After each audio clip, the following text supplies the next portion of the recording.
Hey everybody, it's so great to be here with you again. I just want to start by saying thank you to all the wonderful messages that I received from so many of you from the synopsis. I'm so touched that what I had contributed helped so many of you, and just continue to be positive and lead with compassion, and hopefully in time things will get better.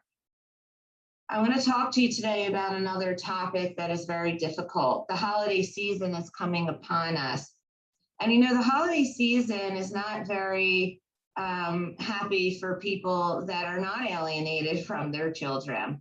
Holidays are difficult for many, many families around the country. Even holiday dinners, as you know, are not always the best.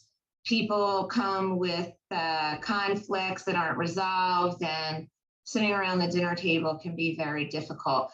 But it's a whole different ball game when we are talking about not being with your alienated children, your loved ones during this time. Holidays represent a time of togetherness of family. And when you're not together with your family, it's very difficult on you emotionally. So I want to talk to you today about some things that you can do over the holidays that are helpful and have been helpful to parents and grandparents who are alienated from their children or grandchildren.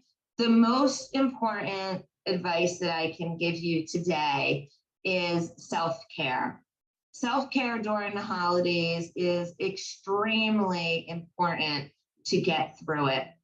And that oftentimes means when you are having a moment where you are missing your children or your grandchildren, or a panic is coming over you, that you take a moment to sit down with yourself and comfort yourself during those periods. And hug yourself even, or put your hands over your heart and say to yourself that I am upset that I am not with my children or my grandchildren. Own it to yourself. Don't run from it. When we run from things, they continue to perpetuate over time. But if we sit with them and we take care of ourselves, they tend not to be a part of our lives in a ruminating way as much as they would be if we run from them. And say to yourself that even though I'm not with my children or grandchildren this holiday, there is always hope that I may be in the future. This concept of hope really changes the way that you look at your life and the way that you live it on a daily basis. And just the feeling of having some hope within inside of you that things can change often change the way that your brain processes information and the way that you can move through your life on a daily basis. And there is always hope. Self-care also includes doing nice things for yourself, taking a walk, taking a bath, having a cup of coffee, calling a friend. These are all things that are really helpful during the holiday season. Another thing that is very helpful is keeping yourself busy. To keep your mind off of, you know, what could be being stuck in memories. We'll talk about memories in a minute. Being stuck in a place where you cannot get your mind beyond the past where things happen. So keeping yourself busy is a great way to just get through the holiday season in that period of time. Another great thing to do is to give to others during this holiday season. And you might say to yourself, but Dr. Sue, no one's giving to me right now. But when we give to others, or we work at a soup kitchen, or we help out at an event with other people, it gives us a good sense that we are capable of still giving to others. And when we give to others and we receive positivity back from them from doing it, it makes us ourselves feel much better about ourselves. So I think that's another great thing to do, is help out where you can, be a part of festivities that are going on. There's tons of activities probably in your hometown or wherever you are, where you can be a part of things and feel a part of a community. And that is very important when you're not feeling a part of what you would normally do if your children were in your lives. Now, I want to switch a little bit right now to parents who are divorced and who struggle with the holidays, because that is something that really does come up and creates a lot of conflict during this time. So I want to remind you that the most important thing about the holiday season is that your children are not in the middle of what is going on between you and your ex. So it's important to be compromising during this time, meaning the child needs to feel that they are not being used as a ping pong ball or playing tug of war, that they are able to spend some time with one parent and then spend time with the other parent. And even if your parenting plans say that one parent is supposed to have the children for this holiday and you're supposed to have them for another holiday, it's often a nice thing to do to try to have some compromise and, maybe split the day in some way if that's possible. Or another thing that works really well is it's not the holiday specifically that is so meaningful. It's what is most meaningful is that you have some time with your children. So if you want to do Thanksgiving on the night before Thanksgiving, and you can work that out with your ex and have your children for that night, then I would go for that, because it's not the holiday that matters. It's the time that you can spend with your children if you're able to do that. So I would take advantage of all of those things if it is possible. What you do not want to do is create more drama or chaos or arguments with the person that is already adversarial. So if they say, no, you cannot see Johnny on Thanksgiving, that's my day, I would say to your ex, okay, I understand. You can have them on this day, and I will celebrate with them when I see them. That is a better way, because if you go into the arguing, it will cause drama, and ultimately it ends up hurting your child. So that's advice on that. If you are in a place where you are not having any contact at all, and there is no room for contact, I still suggest that you send something to your children or your grandchildren, even if it's a text message, if it's on Instagram, wherever it is, just saying happy holidays and I'm thinking of you. If you don't get a response, it doesn't matter. It is the effort of putting it out into the world and knowing that you are doing the right thing in doing that. It will also give you, hopefully, some sort of feeling that you are continuing to do the right thing. And when we do the right thing in a consistent way over time, it does two things for us. One, it helps us to feel good inside about what we're doing. And two, it allows your children or grandchildren to know that you're still thinking of them, you still love them, and that you're still there for them.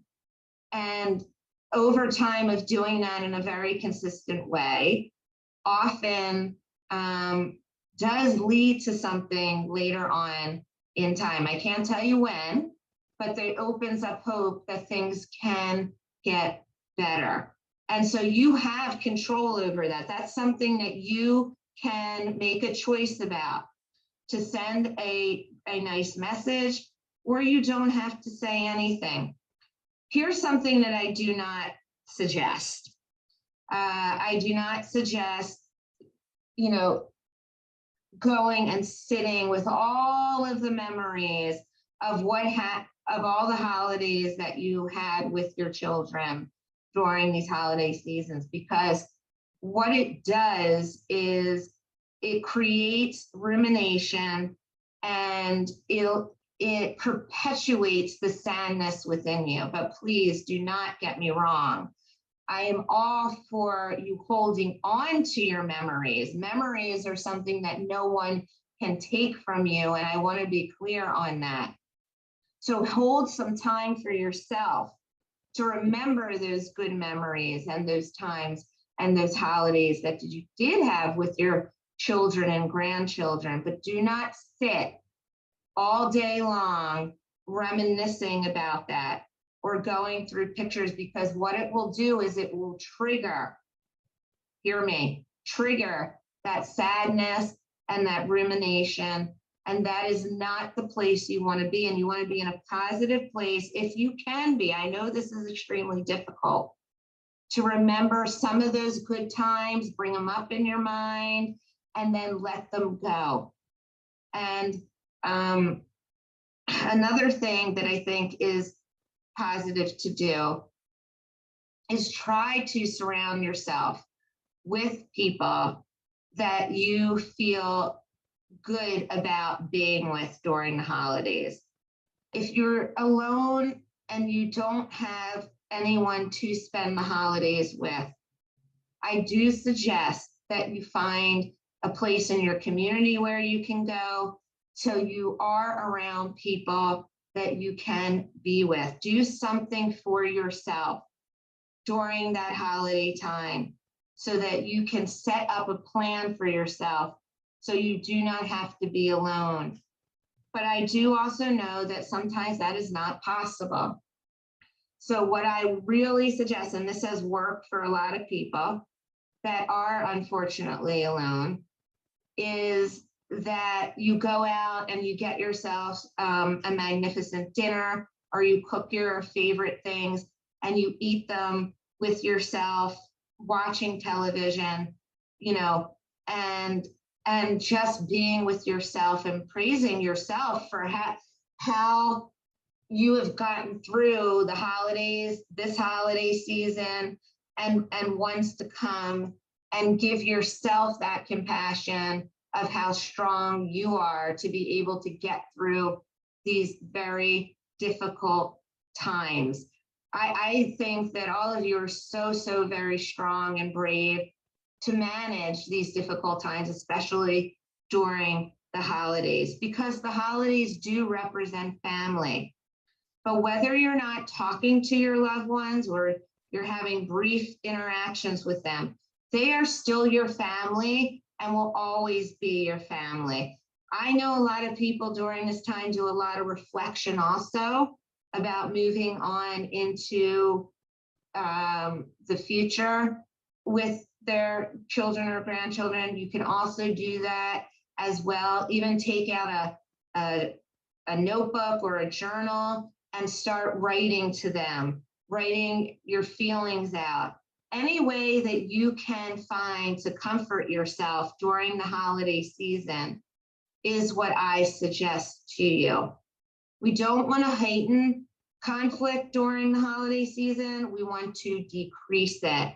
And we do that by working within ourselves and controlling what we can control.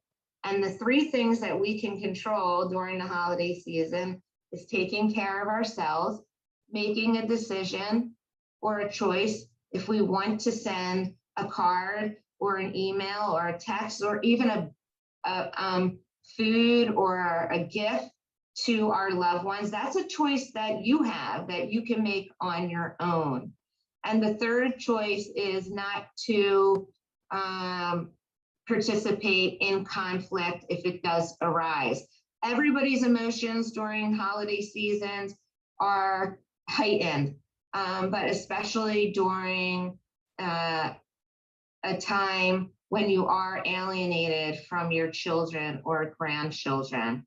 So that is my advice for you this holiday season. What I'm wishing all of you is hope and new beginnings for this upcoming year. And if you have any questions, you can always reach out to me at www.drsueandyou.com. Don't ever give up hope and take care of yourself first, because if you can't take care of yourself, you're not in a position to really be able to take care of others. Thank you so much. So good afternoon, good evening to all of you. It's my pleasure, as always, to be speaking with you, in particular this time of the year as the holidays approach us and issues pertaining to mental health, peace of the mind, and coping come to the forefront, as they often do each year. I'd like to hopefully tell you some short lessons that I have learned from what I call highly contested or contested living in the courtroom. I'm in the trenches constantly with clients in the courtroom, fighting very difficult battles involving parental alienation and other issues. And I have observed that I think a number of the lessons that I've learned and observed from being in the courtroom and being in the trenches so often and so frequently can be applied to each of you who are struggling on some level to cope with the holidays and the inability to have a harmonious, peaceful relationship with your children or grandchildren.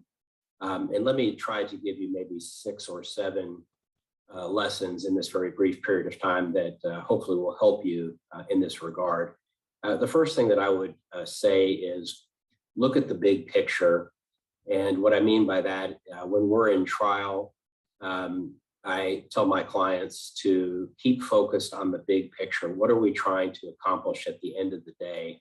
Almost like a baseball game that has innings where one inning the team may be up and the next inning the team may be down.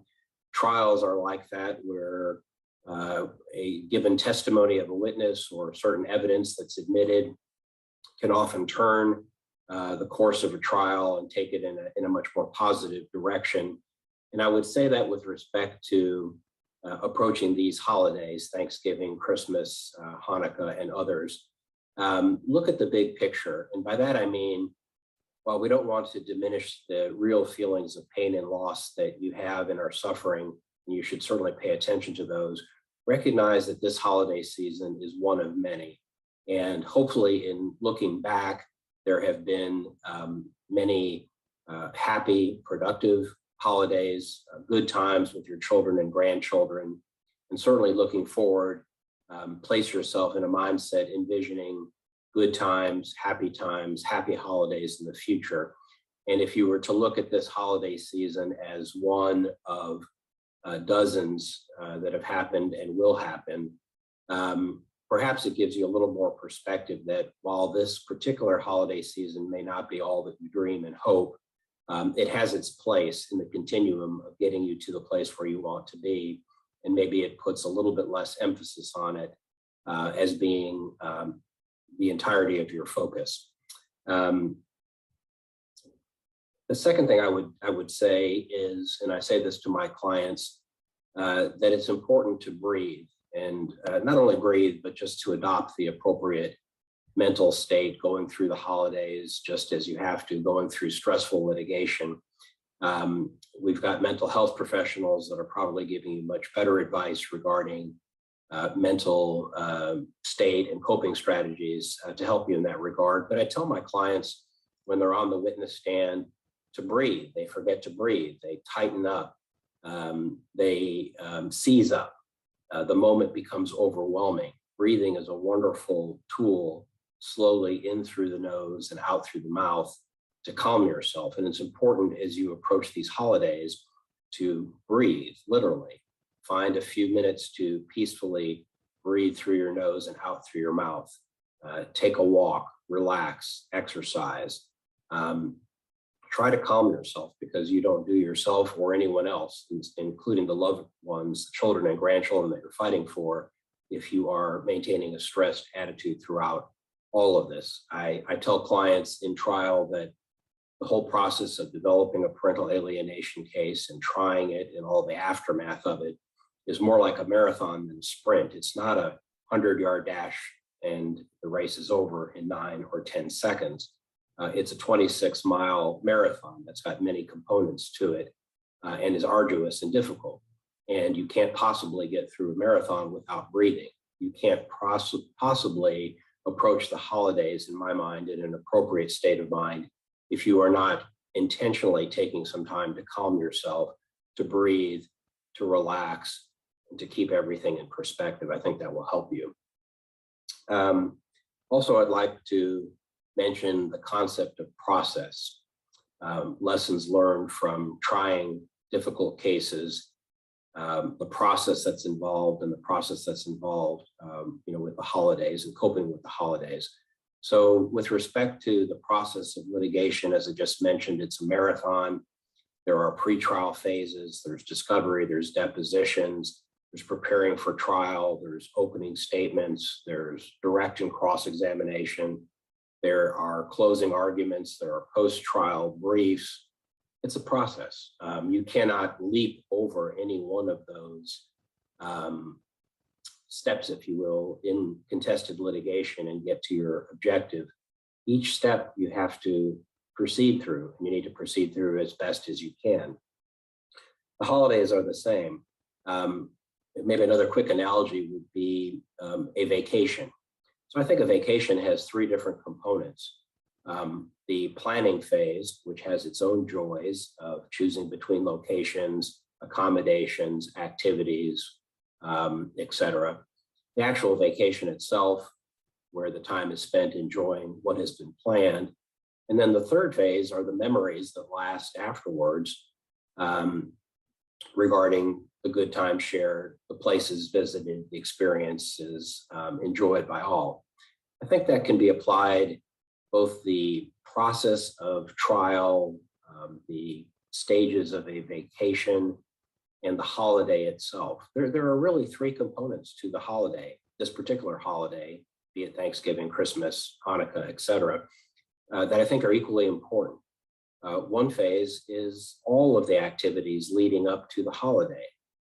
There's so many things beautiful and wonderful, peaceful around you in the process of leading up to the holidays, whether it's seeing a particular performance or holiday performance, whether it's shopping, and enjoying the sights and sounds and smells of that activity, whether it's if you live in a place that has snow, enjoying the winter wonderland aspect of it. There's the holiday itself, which I think can be enhanced by, again, remembering past holidays and relishing them, almost sipping them as you are enjoying a nice glass of wine or a cup of coffee in the morning, and just really savor those wonderful past experiences. And then looking back after the holiday season and really focusing on what was good. I know that there's plenty that's not good when you're not with your children and your grandchildren, and I'm not diminishing any of that, but maybe the holiday is enhanced more because you spent the holiday with other relatives and other friends. Maybe you devoted some time in a charitable manner to help those even more misfortunate and suffering. There's so much need in our country at this time for graciousness, help, charity. And there's a lot of ways to fill the holiday if you look at it as a process, both leading up to the holiday itself and then your memories of how and what happened during the holiday season. I hope that that may help you some cope with the stress of being without loved ones, children and grandchildren during the holidays. I tell clients as we approach trial that oftentimes the fear of the event is worse than the event itself. And clients almost universally tell me, well, that was not pleasant. testifying, but it certainly wasn't as bad as I had envisioned. We all have inner voices, mental talk, if you will, images of how things will be. We can often, and we do often, catastrophize that of all the many options that could happen at trial, we focus on the catastrophic one, which is the worst case scenario. And certainly at times the worst case scenario does occur, but more times than not, the experience itself of being in trial, being in a stressful situation, cross-examined by an aggressive lawyer, is not really as bad, having gone through it, as all of your fears and anxieties leading up to it.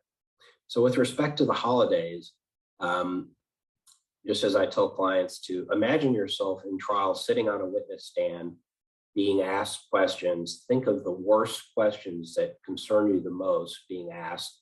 And of course, I work with clients on these issues. And let's address them, and let's get them out in the open, and let's talk about them so that when it actually happens, it is far less painful and less stressful. With respect to the holidays, incorporate the mental images from the past, the good times with your children and grandchildren at holiday times, and again, savor them like I mentioned earlier. But then go a step further, and before the holidays are upon us or upon you, imagine life at Christmas, life at Hanukkah, life at Thanksgiving, where there's an empty seat and your child or grandchild is not present. Allow yourself to grieve over that. Allow yourself to feel the sadness of not having that God-given right to be with your children and your grandchildren, excuse me, at such an important time. I don't know whether that will bring peace when the holiday itself is there and you've already sort of mentally imagined it and you've sort of processed it and you have worked your way through it a little bit better. I'm hopeful that also will be of assistance to you to have proper mental images, imagine what it's going to be like, allow yourself to grieve and feel it, and then jump into the joy of the holiday season as best you can with others that are meaningful and important to you and can help you enjoy the spirit of the holiday season. Practice, I've mentioned on many of these talks over the last couple of years, practice is key. Practice and preparation is key in trial to obtaining good results. You can't just walk into the courtroom, the lawyer or the client, sit on the witness stand and say, let's go. There's months and months of preparation and careful planning and being able to think of moves and counter moves.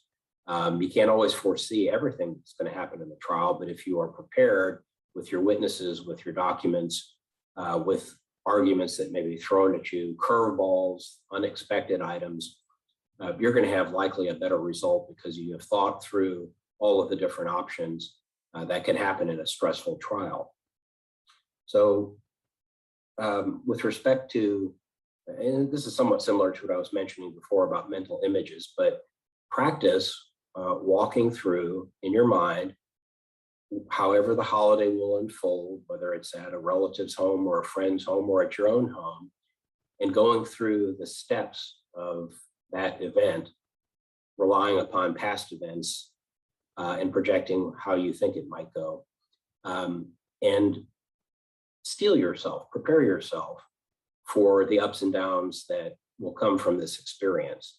I think what I'm trying to say is by facing your worst fears, putting them out in the open, not only forming mental images, but talking to others, whether it's your therapist or your loved one, your spouse, a relative, share your feelings and sort of walk through this event with them.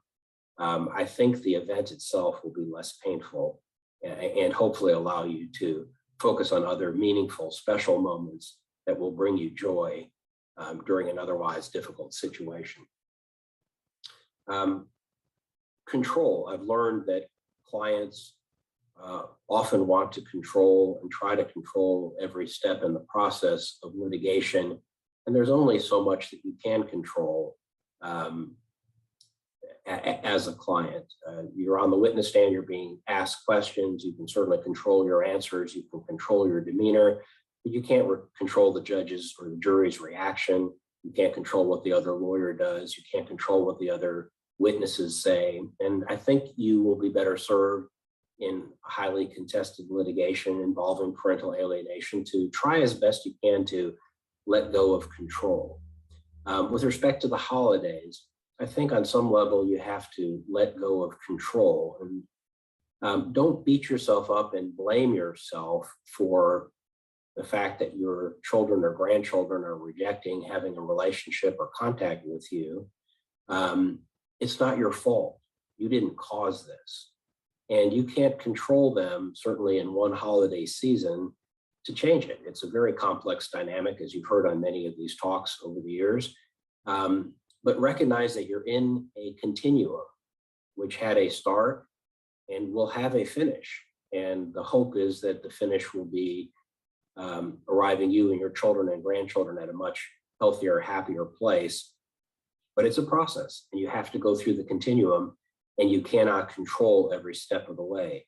So I think you may relieve some of the pressure and burden on yourself by letting go of the control, and know that while maybe this holiday may not work out the way I would like, perhaps next holiday will be the turning point where I have my children back, where I can embrace them, where I can tell them I love them, and where we return to the good, positive relationship that we had before. While you can't control many, many things in your environment, you certainly can control some, and maybe even to a large degree, your perspective and your attitude. You know, is the glass half full or is it half empty? Focus on that. Try to view the glass, even in difficult circumstances, as being half full as opposed to half empty. I think this is particularly important with the first holiday that's coming upon us, which is Thanksgiving, is to give thanks and be thankful for all the good, wonderful things that you do have in your life. In other words, if the focus is solely on the result at trial, what the next witness is going to say, you may be disappointed. If the focus on the holiday is only, I don't have my children, I don't have my grandchildren, you may be very disappointed. But if you have a thankful mindset, thankful attitude, and there's so much to be thankful for, even in dark times.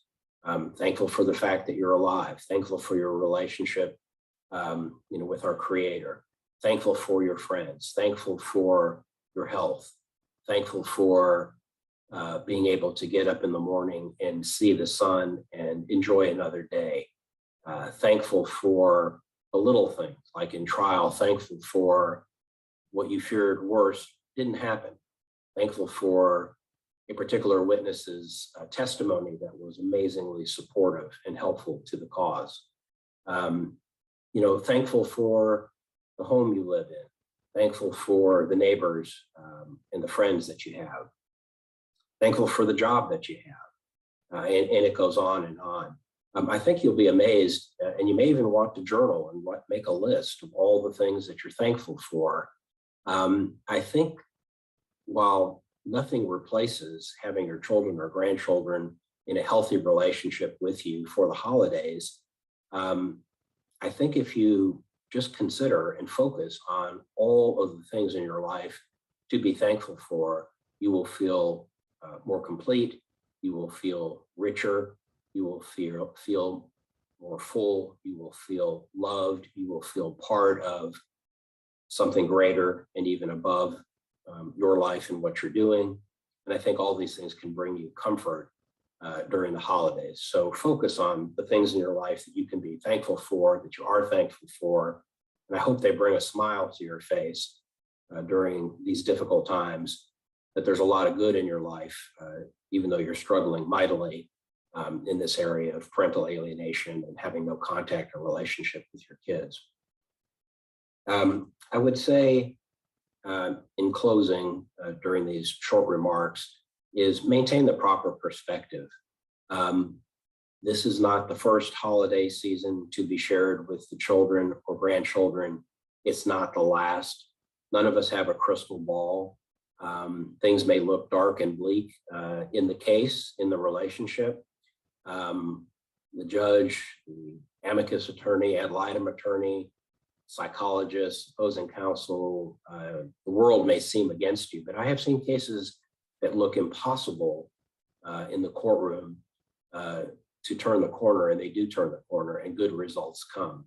I've had countless people tell me, you can never win that case. It's impossible. You might as well give up and settle at this point. And I pursue and persevere because that's what my clients are entitled to, and I want to advocate for them strongly. Have the perspective that good things can happen in the courtroom and good things can and will happen with this very tortured relationship and situation that's caused by the alienating parent or grandparent. And again, know that this is a place and time. This is not the ultimate destination this holiday season.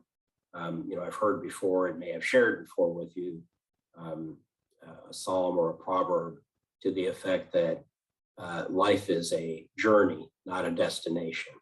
And you are on a journey in recovering your relationship with your children and grandchildren. And this particular holiday season is not the final destination where the train stops and the journey is over. It's part of a continuum. Try to keep that in perspective. I hope to each of you that are listening that these words have provided you or can provide you some comfort and some tools to help you cope better with the holidays. I wish each of you a very healthy, happy holiday season, and wish nothing more than to see a prompt reunification between you and your children and grandchildren so that they can have the love and joy of your love and joy spread over them, not only during this holiday season, but during the rest of their life. Thank you very much for your time, and happy holidays to each of you. Hi, everyone. I'm Bill Eddy, and I want to wish you well for the holidays, understanding the situations that so many people are facing. So I want to give you several tips.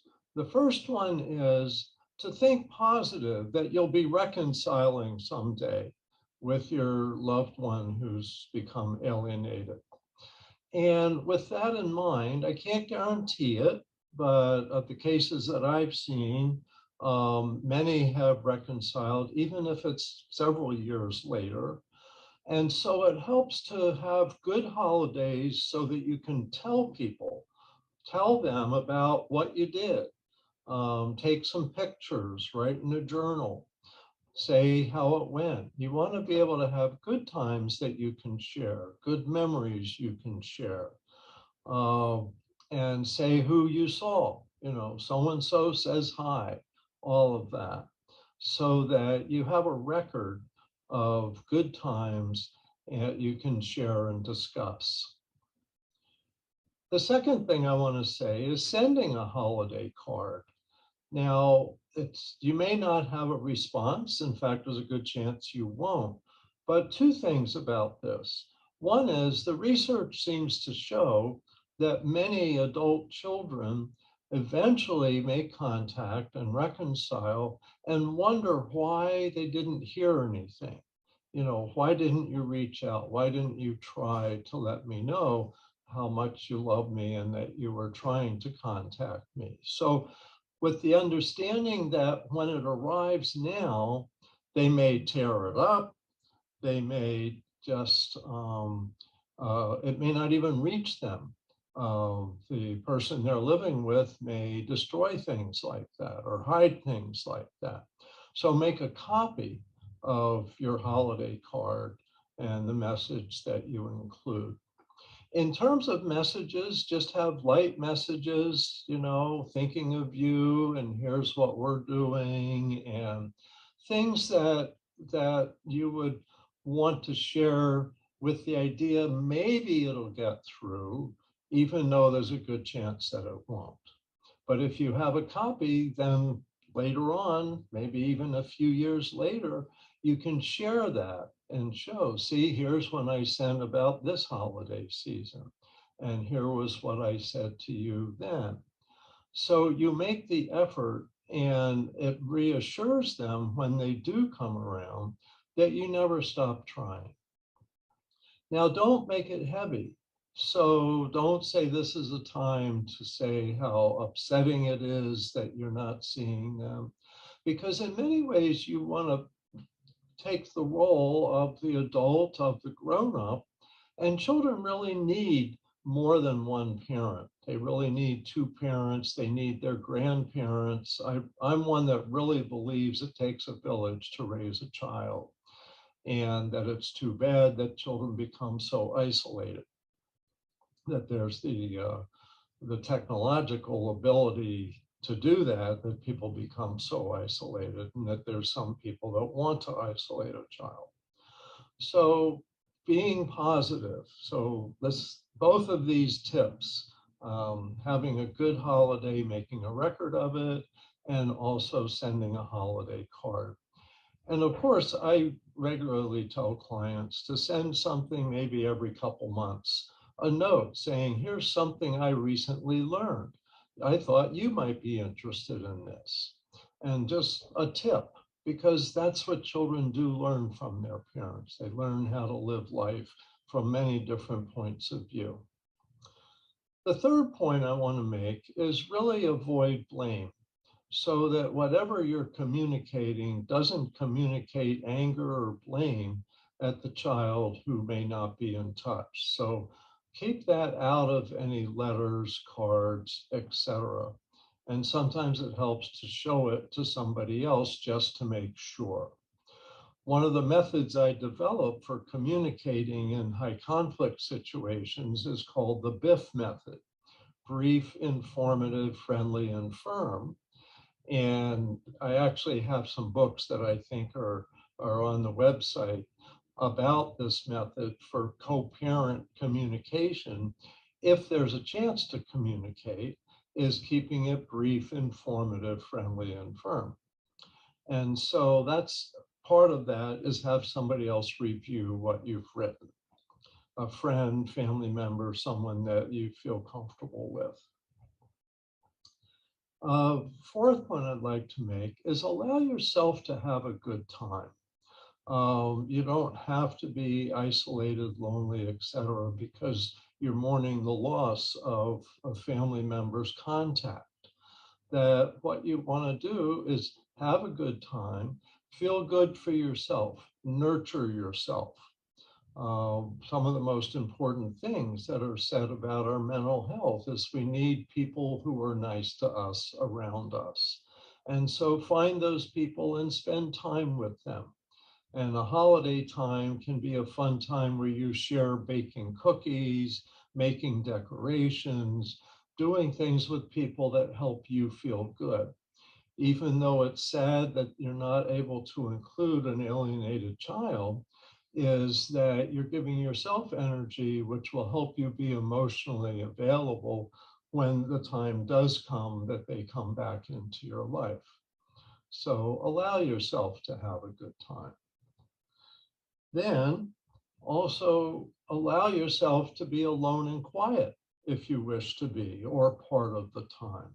It's okay. You don't have to pretend that you're happy and bubbly and all of that when you're not, but it's okay if you are. So both sides of this, allow yourself to have a good time, but allow yourself to be alone and quiet. Now, if you have difficult people to deal with over the holidays, that's one area I focus on a lot, is ways to manage that. So if you think a situation is going to be difficult, it's okay to avoid that situation as long as you don't become totally isolated. And if you're around difficult people, don't feel like you have to share what's going on in your life unless you want to. And don't feel like you have to convince them of anything. That's one thing we find with high conflict people, is they have rigid opinions about things and they're easy to get into arguments with because you're trying to convince them of another point of view, and that just doesn't happen for high conflict people. So whether it's about food or about alienation or whether it's about politics, is don't feel like you're gonna, change anybody's mind. So you don't have to engage in those types of conversations. And my seventh point is that if you host an event, you might want to help keep things positive and cheerful and not negative. If you think some people are going to be bringing negativity with them, you might even post a little sign that says something like, "'Tis the holiday season.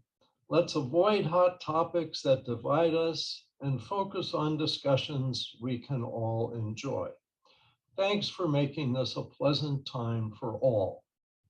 So if you post a little sign like that on a wall somewhere or on a table, something, you can then point to that if people start getting into a conflict or an argument and it's starting to become unpleasant, because the holidays you really want to have be a pleasant time for people to be together. And you don't want anything that could be used against you and say, "See, you were difficult," or "you were unpleasant," or something like that. And these are things that people say, and sometimes even children say, when there's no basis for that. It's an exaggeration. But this may be things that will help you manage the situation and hopefully help you have an okay holiday season. So again, I'll just briefly go over these points. The first one is think positive. Someday you'll be reconciling and you want to have good memories of the holidays to show and tell to your loved one who's been alienated. So take some pictures, write in a journal. And these are general principles as well over the course of a year. Second is send a holiday card with a short note that's cheerful, informative, but not heavy, not getting too deep into things. The third is, in general, is don't blame the alienated child for their behavior. And what's helpful to note is that emotions are contagious. And a lot of times they've absorbed the emotions of someone else in their life, and they've absorbed the thinking of someone else in their life. And that this isn't necessarily the way they're going to think when they're more independent, when they've had a chance to see more of the world. And so they're going to have a bigger point of view. So don't get angry at them, don't blame them. Again, allow yourself to have a good time. And it's okay. You don't have to feel guilty for having a good time. Find people you can enjoy and be friends with. Distract yourself. You can get energy from unrelated things. Also, I think going for walks, being out where it's green. They say that our brains need a lot of green. And so go where there's trees and grass and enjoy yourself. And enjoy yourself in the snow. If you're getting snow, I'm in San Diego, so I have to go to the snow. But snow can have a holiday feeling to it. Also, allow yourself to be alone and quiet if you wish. You don't have to be outgoing, and many people are more introverted, some are more extroverted, and it's okay to be yourself. There's value in all of us. The sixth point again is that there's difficult people. You can avoid situations that are uncomfortable. You're allowed to do that. If you're in a conversation with someone and it starts to get uncomfortable, you can tell them, I want to go talk to so-and-so now, or just know you don't have to try to convince anybody of anything. And if you're around a table and someone's starting to say uncomfortable things, you can say, you know, that's enough, Joe. And can you pass the carrots? You know, something like that. Just very brief ways to set limits with people that are making you uncomfortable. And the last is, if you host an event, is tell people we want this to be positive, and maybe even post a sign that says, let's avoid hot topics so that we can all enjoy a good time and be positive. So the holidays can be a time of celebration, even if not everyone is there this year. So I wish you all the best. Hang in there and know that you can do okay and take care of yourself during the holidays. Good evening, everyone. I am so grateful for this opportunity to share with you today. It is always an honor to be here. I'd like to thank Elaine, who works so diligently and is so faithful to the cause. She demonstrates a true devotion and commitment beyond what most people who volunteer would. So thank you, Elaine. I also want to thank Family Access and Elaine for making these monthly trainings available at no charge. So please share the Family Access website with other parents, grandparents, as well as any mental health and legal professionals that you know. And I want to encourage you, if you haven't already signed up for Dr. Harmon's training, Parental Alienation, Behavior, and Course of Control, the one and the same, that'll be on Sunday, November 21st from 8 to 9 p.m. Eastern Standard Time. Go ahead and do that now. And if you already have signed up for it, I want you to share this information with others who will enjoy this training, and especially those legal and mental health professionals that you know. So tonight, I'm going to talk about creating a legacy of love through developing a new tradition that can span the gap of alienation. You know, soon the holiday festivals will be upon us and we'll be in full swing, but there'll be something missing, right? The place setting for your son or daughter or grandchild. And you know, that melancholy nature of this fact only increases as the holidays approach and family gatherings are inevitable. But what if these moments could be turned into opportunities for hope instead of disheartenment? So I want you to stay with me, because my train of thought is going somewhere that might not be intuitive. Did you know that more than 26 million people have had their DNA analyzed to determine their genetic genealogy? And that this business model is estimated to be a $4 billion a year industry? Did you also know that the company Ancestry.com is just one of several genealogy sites, and it has 15 million subscribers, and it is estimated to generate $3 billion a year in subscriptions. This is a billion-dollar genealogy industry, and it is growing by leaps and bounds. But have you ever wondered why? It is because connecting to one's heritage, one's tribe, one's ancestry is a fundamental human longing. This quest of the mind is such a natural state of nurturing one's self-awareness that the study of one's genealogy becomes a fundamental part of our effort to develop self-knowledge as we reconnect our storylines to those that have gone before us. So what does this have to do with transforming moments of despair into hope? Well, you can use these times of family coming together and connecting to connect the present and the past with the future.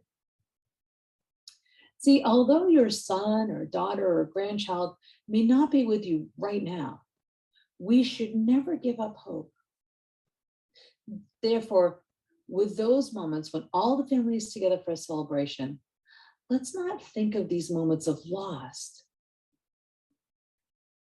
but rather let's reframe them as a time to strengthen family bonds among those who are there in the present, while at the same time building a legacy for your alienated child or grandchild. Being a child of divorce and a divorcee myself, there are two treasures that help build a legacy within my own family. First, there were the stories from my grandmother. Now, back in the day when I was a teenager, I wasn't quite smart enough to know or have the foresight that she actually wasn't going to live forever and that I probably should have written all those things down. But nevertheless, I do remember that those were some of the best times of my life. Those times where I would sit with my grandmother and discover the youth of the woman that sat in front of me. See, during my own parents' divorce, things were so bad that I was sent to go live with my maternal grandmother, from whom my own mother was estranged. And also whom, up until that point in time, I had only ever seen her for a few weeks, once a year, because she lived 2,000 miles away. And while initially it was not ideal, what made that time so treasured, and which really instilled in me a sense of belonging to a family that I had never actually belonged to, was a time I got to spend talking with my grandmother about her life and the family that I had either never met because they passed away or because they lived in another state. I remember my grandmother and we would talk about what life was like when, because she was born in 1908. I would ask her stories about how she fell in love with my grandfather and my step-grandfather, who her parents were, what my great aunts and uncles were like now and when they were little, and what she had hoped life would be like when she was little and what it actually became. It was during these talks that I came to understand that I had a family who had always loved me and my mother. The second treasure is my own family's Christmas tree skirt. My husband and I made it with our children after we got married. See, we were a blended family, and we decided that we needed to start a tradition to build a sense of family within our blended family. So I made a tree skirt. Not the best sewer in the world, but it didn't matter. I divided it into 6 sections. So every Christmas for 12 years, 6 on the front and 6 on the back, my husband, myself, and my children would use fabric paint to make handprints in the skirt. And then we would paint the theme for the year. For instance, one year our family dog passed away, so we made a little picture of him with a little halo. And as the children grew up, we painted their high school graduation, their first car. They graduated from college. And to this day, it is something that my children remember and talk about. And it was something that we bonded together. This blended family, these 2 families coming together through our shared experience. So I want to ask you, what treasures could you start to make for your family that will fill the empty chair at the family gathering, that will become the treasure you leave for your child or grandchild? How about setting a place for your son or daughter or grandchild at the gathering? Now, I'm not talking about an actual place setting. I'm talking about designating or creating a special place at the gathering where you could put a journal or a scrapbook for family members to write the family's heritage. Now, this isn't a one and done book. Rather, it's a continuous love story, the story of the family that never forgot, never stopped hoping, and always loved. It is the missing child or grandchild's treasure that one day will be shared with them. And it is, for all time's sake, a story of love and a family. Although you may want to write a message to your son or daughter or grandchild expressing how much you miss them, remember, this isn't about focusing on the loss. This is about including them in the celebration and creating a legacy that sends the message: you have always been part of our family. You were never forgotten, and you were always loved. Every year, family members could write a note or place a picture in the book, perhaps of something that they've done over the past year, or their school photos. Or maybe you could have a theme for the journal every year. Maybe one year it's happiest day of your life in this year, or best vacation ever, or favorite holiday, Thanksgiving or Christmas, or New Year's or Valentine's Day, or even Halloween. Maybe you could have one year it be, who do you find inspirational? Describe your perfect day. Did you become who you thought you were going to be at the age of 7? Or what's the best advice you ever got? Or whatever it is, whatever the theme may be. The goal is to create something that will one day provide your loved one with a keepsake that makes them feel like they were there all along, through every holiday, through those important times on Thanksgiving and Christmas when the family met together.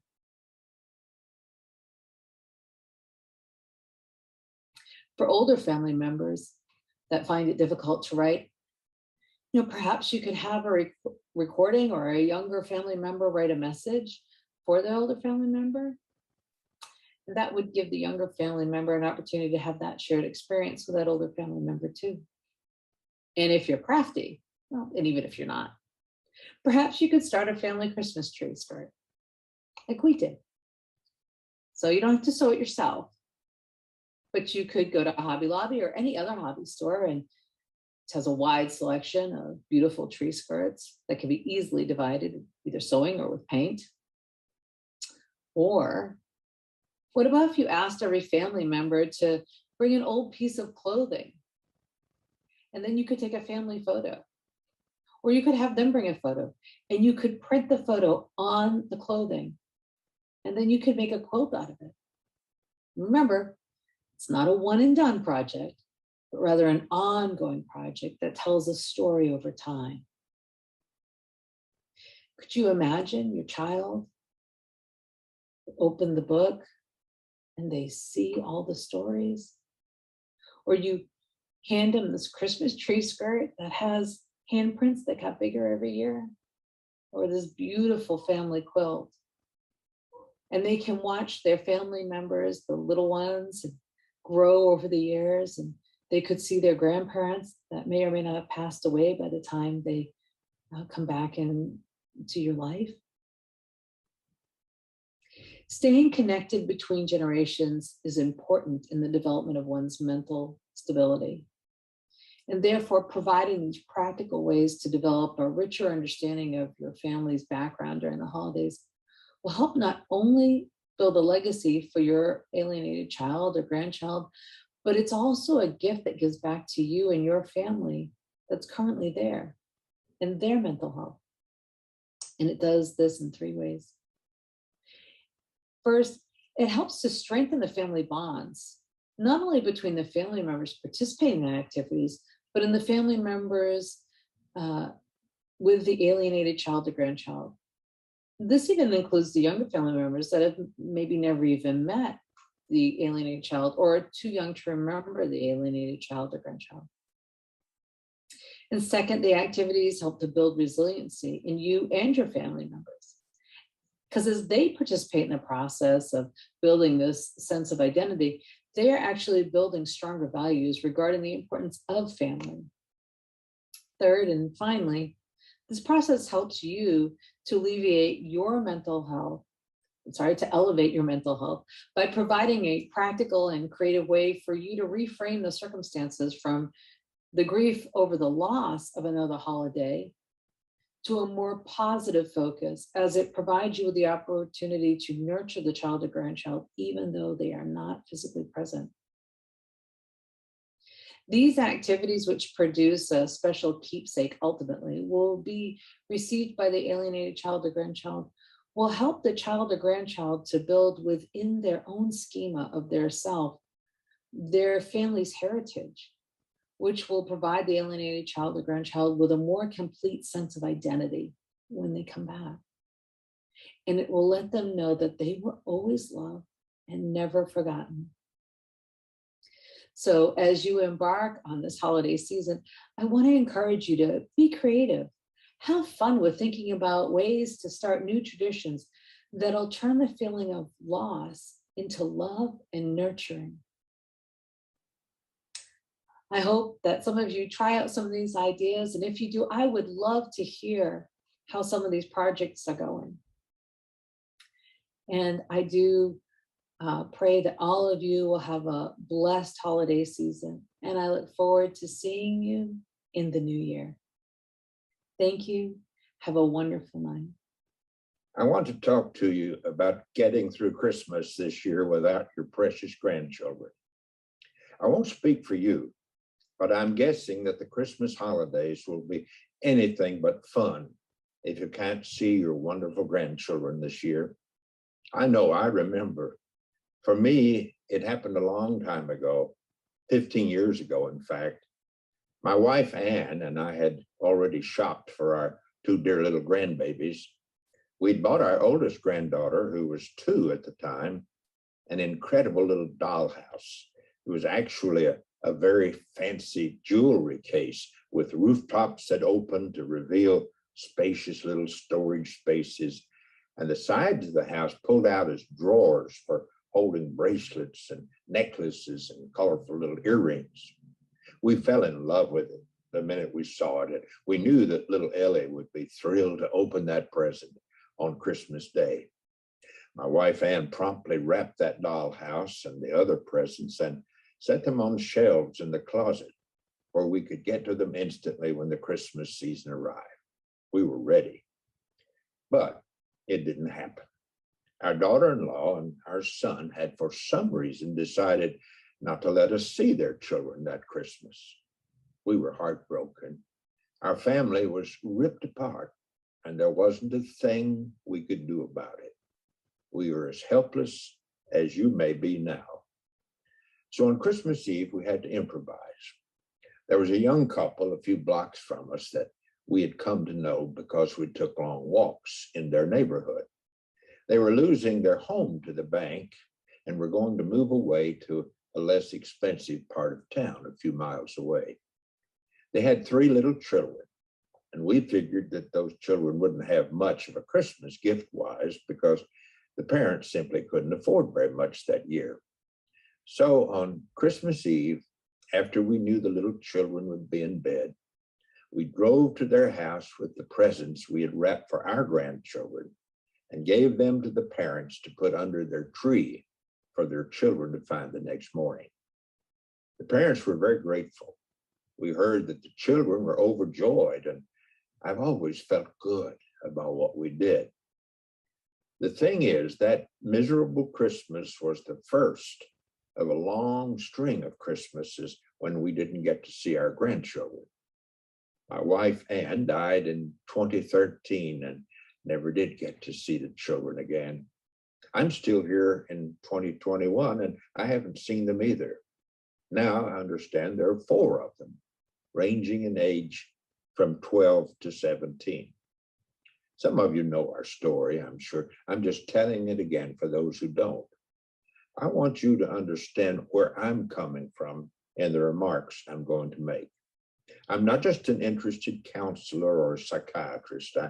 I'm speaking to you from several years of real and painful experience.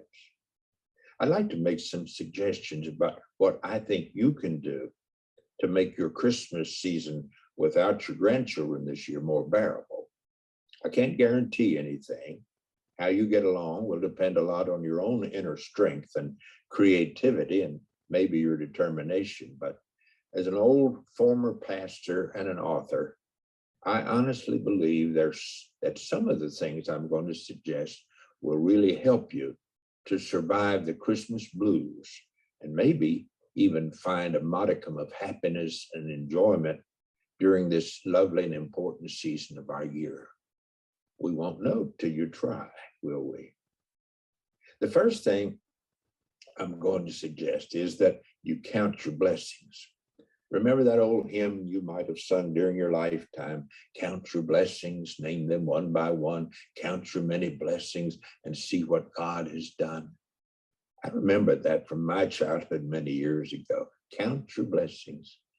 That may sound a little preaching or maybe even a bit trite and facetious, but I mean it. Just stop and think about how many wonderful things you have in your life. Sure, you may not get to see your beautiful grandchildren, and that's very, very regrettable, but there's still a lot of good things in your life, blessings and advantages a lot of people may not have in their lives. First, there's your home. You have a roof over your head, a place to be and live your life with a bed to sleep in and a fridge filled with food and a heater to keep you warm in the winter. Not everybody has that, you know. We sometimes forget what a privilege it is to have it. Then there's money, enough, hopefully, to buy food and clothes and gas for the car and whatever else you may need from day to day. And there's family, other people around you who care about you, who give you hugs and smiles and kind words, who make you feel comfortable, who help you to feel fulfilled. And there are friends, the people you feel closest to, who let you be who you are, who are happy with you and encourage you when you're down and lift you up when you feel dispirited or alone. You see what I mean? Sure, we'll miss the grandkids, but they're not the only ones who are important in our day-to-day living. They're only a part of the equation. We tend to forget that and to magnify their absence into the worst thing imaginable, but it isn't. We're so blessed, most of us, with a wealth of people and things that expand our lives and make them whole and meaningful. So remember to consider your many blessings and thank God for them. If nothing else, this will reduce your anxieties about not seeing your grandchildren. Now, the second thing I'll suggest is this, that you say some prayers every day for your child and your child's spouse and their children, your grandchildren. I mean, really pray for them, not just automatic run-of-the-mill prayers that you say without really thinking about them, but earnest, thoughtful prayers in which you truly invoke God's blessings on them. My oldest granddaughter, I've learned, has lupus, a strange systemic disease that gives her a lot of pain when she has an attack. And when it does, she goes to bed and curls up into a little ball for hours at a time. That's hard for a 17-year-old. And I ask God to support her spirit and reduce the pain to what's more bearable for her. Fortunately, our prayers never have to be perfect. God doesn't expect them to be perfect. God will help to cover our defects if we only have a good heart and the best intentions when we pray them. The third thing I'm going to suggest also has to do with prayer, and that is to keep a prayer list of other people you know who are dealing with a similar problem and pray regularly for them and their families. Maybe you don't know any other people who share this problem with you. If you don't, you can ask for some names from Elaine Cobb or from Amanda at Alienated Grandparents Anonymous. They know a lot of folks who are suffering from family alienation. They might be happy to share some of the names, their first names at least, and some of those situations with you. There's something about caring for others, even a lot of others, that helps to mitigate our anxieties about our own situations. I remember somewhere reading about some of the poor Jewish people who were interned by the Nazis before and during World War II. and the awful suffering they had to endure. You remember that. One couple, an older couple from the city of Nuremberg, said it helped them each day to say their prayers for the other inmates and to ask God to ease the pain and suffering of others around them in prison. Just remembering that they weren't alone, that others were undergoing the same deprivations and horrors they were experiencing, and to pray for them in their extremity seemed to make their own suffering more endurable. So make a list. It doesn't have to be long or difficult. Maybe the names and situations of 2 or 3 couples you've met or heard about, and whose names you've obtained from one of the sources I've mentioned, and ask God each day to make their burdens more bearable and give them hope and a belief in the future. You might be surprised what this does to alleviate your own pain and suffering. Are you ready for number 4? Here it is. It's something that helped me. Start writing letters to your grandchildren about your life and how you truly care for them. You don't send these letters, you just write them, put them in a box or something. Maybe someday you'll give these letters to them so they can know how much you cared during your years of separation from them. Maybe not. The important thing is to vent your feelings in this way. I'm a writer, so mine got published, three volumes of them. And I hope someday to get them to my grandkids, not now. Now, my son and his wife would probably intercept them and destroy them. But someday, when the children get away from home, then I'll somehow see that they get copies, mainly so they'll know how much their grandmother and I cared about them during our long years of separation. I think that will be important to them. If you want to see copies of the letters I wrote, they're in 3 volumes called From Poppy with Love, Letters from a Grandfather to the Grandchildren He Isn't Allowed to See.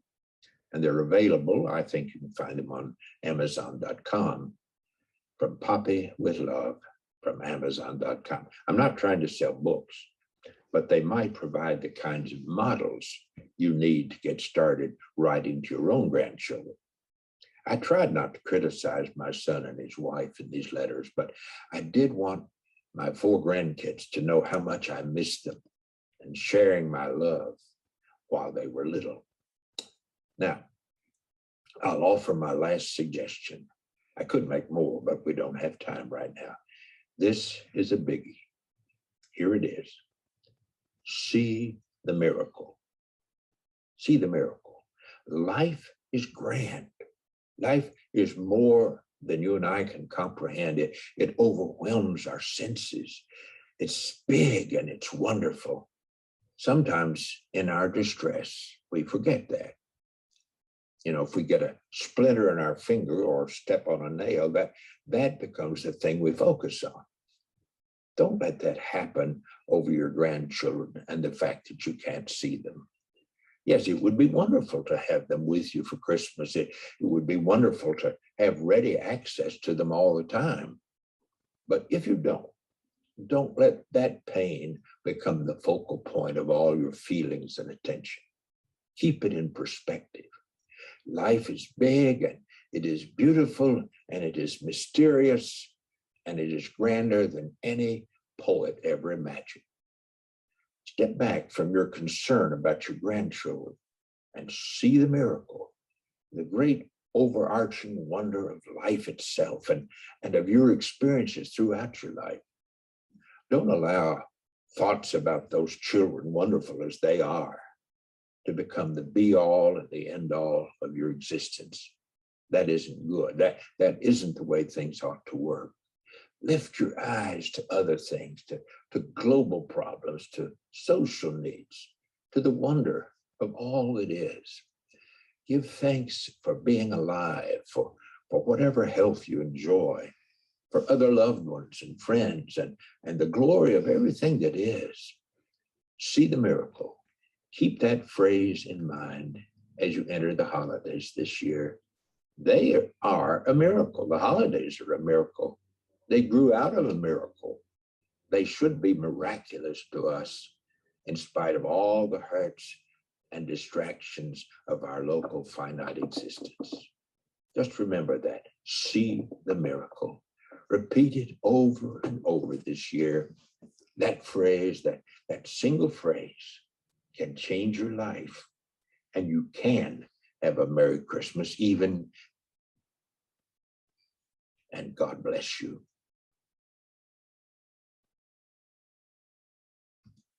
Hi, everybody. It's so great to be here with you again. I just want to start by saying thank you to all the wonderful messages that I received from so many of you from the synopsis. I'm so tired.